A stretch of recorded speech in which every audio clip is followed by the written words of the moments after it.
the Colt Combat Commander. Let's check it out.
The Colt 1911 served the U.S. military from 1911 all the way till 1985, being replaced by the Beretta M9. In 1950, the U.S. military opened up trials for a 9mm pistol to be carried by officers. And this was to be a firearm that was less than 7 inches in length and weighed less than 25 ounces. The submission that Colt made was their Colt Commander. This was a 4 1/4 inch barrel, which made it a little bit shorter, and it was an aluminum frame. And it was the first 9mm pistol ever designed by Colt, and it was actually the first aluminum frame ever designed for a large frame pistol. Smith & Wesson also entered their Model 39. Now, they ended the trials without a choice. And in 1970, Colt introduced their Combat Commander, which is an all-steel frame Commander, and switched the name of the original Colt Commander to the Lightweight Commander. I owned a Lightweight Commander for a number of years, loved shooting it. I did put a beaver tail on it, which made it nice, but with the Combat Commander and this little short nub, recoil can be a little more aggressive than your standard 1911, but it's still controllable.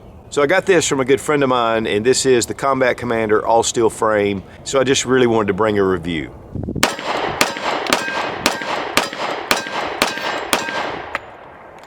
Guys, the 45 ACP has a really special place for me, mainly because it's really what I cut my teeth on. Used to do a lot of competitive shooting, IPSC matches, IDPA, with the 45 ACP, and so it's just one of those guns that has a special place. Since that time, of course, a lot of polymer frame guns and a lot of striker fire, and a lot of things have happened since 1911. But let's go ahead and check, make sure the gun is unloaded, pull our magazine out, check the chamber, and the gun is empty. Go ahead and drop the hammer. This is, again, the Combat Commander. It's an all-steel frame, shortened version, compact, if you will, of the standard 1911. Now, the Colt 1911 is a single-action semi-automatic pistol, and that means when you insert a magazine, bring back the slide, you insert around, and then the hammer is in the rear position. And so, fire it, and then subsequent shots will just come back and bring the hammer in the rear position for your follow-up shots. When the hammer is down, though, and this is what makes it single action, there is no movement of the hammer. So you have to have the slide pulled back with the hammer in the rear position to fire the pistol. This also engages your frame safety. You can just engage it, and then you can carry this with one in the tube and then your rounds in the magazine, and this is considered cocked and locked. And this is the way typically most people carry a 1911 unless you choose not to carry one in the chamber. Now here we have the Colt 1911. This is a 70 series, and then we have the Colt Commander. Let's go ahead and make sure this gun is unloaded as well, and it is. One of the biggest differences between the two pistols is the slide and barrel length. On the Government, you have a 5-inch barrel. On the Commander, you have a 4 1/4 inch barrel. So not a lot of difference there. Back at the hammer, typically with the originals, we had the spur hammer, but we had the Commander hammer, which was named after the firearm, which is more of a rounded off hammer. A little bit of a shortened beaver tail, not a whole lot, but this really does make somewhat of a difference. This is your grip safety, and it has a little bit more of a nub, but you notice you have this spur hammer that comes down, and if you have really large hands, you can really get a hammer bite like that. And so that's one of the things. The grip safety was really part of the U.S. military qualifications. I mean, they needed to have some kind of extra safety. mainly because these were not drop safe until they came out with the 80 series. Now this is a 70 series. So the grip safety actually helped to keep this even more safe. But here we have the Commander hammer, which comes back, and there's less chance of any kind of hammer bite, obviously, with that rounded off hammer. So pretty much those are the big differences between the two pistols. And the recoil management on this, a little bit shorter slide, has a little more muzzle flip. As you'll notice when I'm shooting, I mean, it definitely has more muzzle flip than your standard 1911. Which personally, I am used to shooting 1911s, and this one to me shoots really well. But having that high ride beaver tail, which you see on most of your modern 1911s, gives you a little more surface up here and allows you to control that recoil a little better. But these are pretty much the difference. Really, there's not a lot of difference other than that, unless you go with the lightweight Commander, which obviously has the aluminum alloy frame. The weight on the Combat Commander, 1 pound, 11.8 ounces. The weight on the 1911 government model, 2 pounds, 6 ounces. So actually a considerable amount of difference in weight. This one has the flat mainspring housing, which a lot of the originals actually had a curved mainspring housing that just came out just a little bit, but this again helps it to be a little thinner. You have your mag release right here, and it's just one side. Typically we have a 7-round magazine. This is a Kimber, it's an 8-round, which they typically now are making a lot of 8-round magazines. You have your frame safety right here that can only be engaged when the hammer's in the rear position, and then you have your takedown lever. Standard slide serrations and combat sights, very low profile and really just blacked out, and so they're very low to the frame. Dovetail, and then this is actually pinned in, which this can be changed out. You do have your barrel bushing, which helps with accuracy, and then you have your barrel plug or recoil plug. And 1911s are known for their trigger pull and a little bit of take up, a nice crisp break. Some of them do have adjustments and skeletonized triggers, but this is just one of the basic, really close to the frame trigger. Let's check the trigger pull weight with our Lyman trigger gauge from Brownells. 4 pounds, 7 ounces. That's about right. It's about 4.5 pounds. We really appreciate Fiocchi for sponsoring the ammo. We're shooting some 45 ACP 230 grain full metal jacket.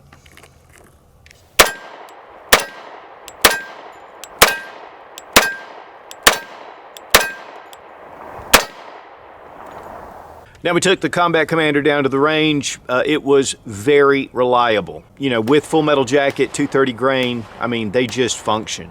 Now sometimes when you get some jacketed hollow points, you can have a few issues with the older models, but with new Colt models, most of that has been relieved with polished feed ramps and different features to make it shoot better.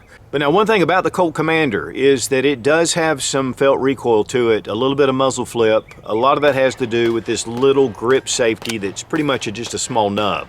One of the reasons why a lot of people go to the beaver tail is it gives it more surface there at the back at the web of your hand. But still very manageable. One of the things I love about 45 is a thin handgun, and it's very pointable. It's a natural shooting gun. The grip angle of the 45 is known to be a very natural grip angle. While it is a little bit snappy, it's definitely manageable, and you know you have 45 ACP coming out of the barrel. Of course, these do come in 9mm and 38 Super, but 45 to me, especially in a 1911, just feels like home.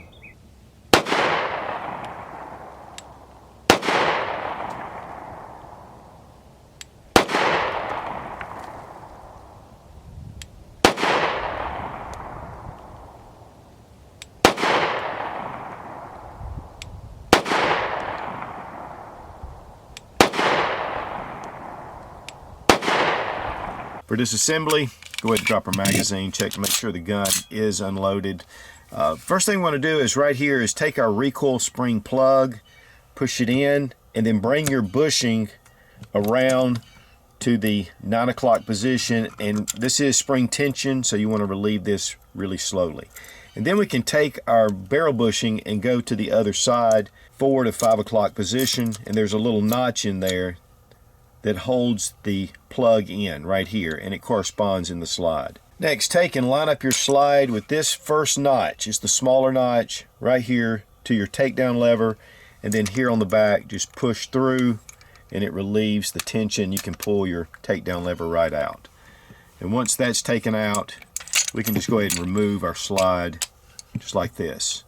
One thing about the 1911, of course, this is your recoil spring and your guide rod, is the barrel actually goes out the front of the slide. Now that's a little different, and obviously if you're used to the 1911, you already know how to do that. But a little unorthodox compared to a lot of the modern, very simple takedown features. Now for reassembly, we just bring in our barrel. This is your barrel link, so you want to make sure that you have it in the down position. Just put it into the front of the barrel. Now we're going to bring that link up. Then we take our recoil spring and guide rod. And again, this little link, this is where the takedown lever goes through. So as we push it through, we want to make sure that we have that lined up with this hole. Making sure that we have the link lined up, we take our takedown lever and place it right here. And then we want to then bring back your slide to that first notch again. Now you don't want to scratch the frame, so you need to be really careful when you're pushing this through. Your slide release locks into place. Next, we're going to bring our slide forward. Now take your recoil spring plug, and you notice again this little notch, and it fits again about the 4 to 5 o'clock position like this, and then bring it around to the 9 o'clock position. And then take your recoil spring plug, push it in, and then bring around your bushing, and that locks into place. One little trick also is to engage your safety, and this keeps the slide from moving back and forth. Sometimes when these bushings are a little bit tight, they're fit really tight, it's good to kind of relieve the barrel a little bit, but with these standard commercial models, it usually fits that way. Go ahead and drop our hammer, and we're good to go. Now when it comes to price on some of these older Colts, a lot of it has to do with condition, a lot of it has to do with certain models. And so I'm not really going to quote any kind of price. You can get on gunbroker.com. A lot of times you can see what used guns are going for. Back in the late 80s, I remember brand new Colt Government 1911s were $350. And those days are long gone. But that just gives you an idea of where prices have gone with firearms. And a lot of manufacturing processes go into making these 1911s, and so it definitely reflects in the price. So guys, just a beautiful classic from yesteryear. I mean, the bluing on a lot of these older firearms is just incredible, especially with Colt. They seem to put a really good blued finish on their firearms. Of course, today's Colt 1911s are exceptional quality, and a lot of upgrades have been made over the years. There's something about these old vintage 1911s that's just really appealing. Like I like to say, it has a lot of soul to it. And I want to thank Bill for dropping this off and allowing me to do this review. Rubber Dummies is one of the best training tools on the market, and you get a 10% discount using Suit00 when you click the link down in the description. Be strong, be of good courage. God bless America. Long live the Republic.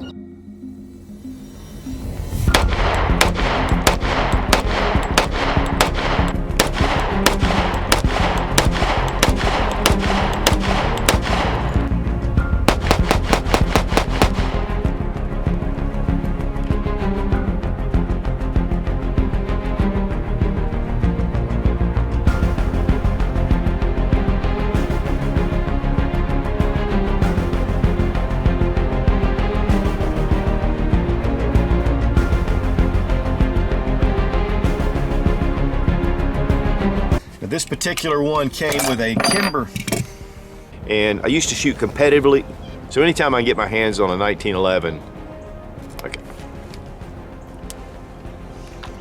okay, keep it clean and just okay. Take our guide rod plug. So Colt.